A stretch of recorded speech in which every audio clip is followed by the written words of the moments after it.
Hello and welcome. If you're like me, you put in your pre-order and sometime in the last week you got your Quest 2. Now if you're also like me and you have a giant head, you've noticed that you can only expand this out. The original Quest extended out from the base, this extends out from the back, and when I put mine on, it's still pretty tight. So it only takes me about 20 or 30 seconds before I have a raging headache going on.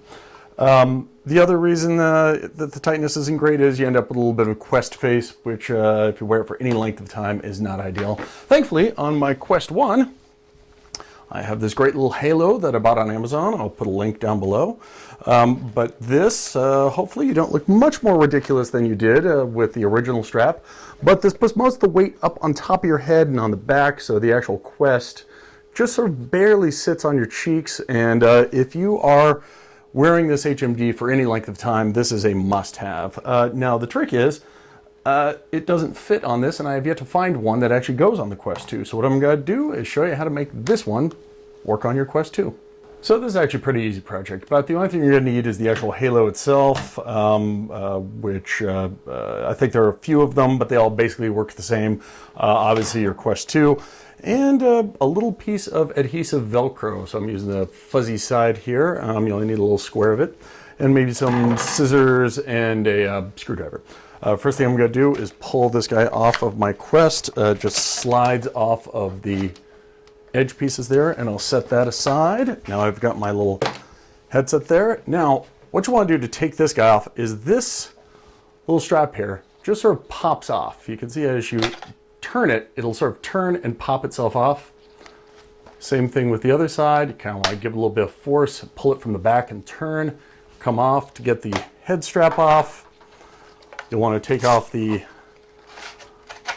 goggles there, and you can go ahead and put those back on because we're not going to be needing to take those off again. There you go, and that's that. Now, for the Velcro, what we're going to be doing is we're going to be putting a little bit of Velcro inside these clips. So I have done this already, so I know that I need a couple pieces exactly 1 3/4 inches long. Just so happens the piece I have is a little bit longer than that, so what I'm going to do is cut myself a strip about 3/4 of an inch, maybe an inch wide, not much more. Going to cut the end of this off, and the reason you want to cut the end off is otherwise you'll end up with a little bit of the adhesive sticking out, and I was just afraid it might touch my head or my forehead, and I didn't want that. So now go ahead, pull the backing off the Velcro, and what I'm going to do is I'm going to be putting it just on the edge of this thing so that it's going to fold under, and making sure that it's not touching a lot because mine is pretty sticky here. I'm going to use a little screwdriver and shove it underneath there so you can see how it's actually going under the little lip there, and do the same on both sides.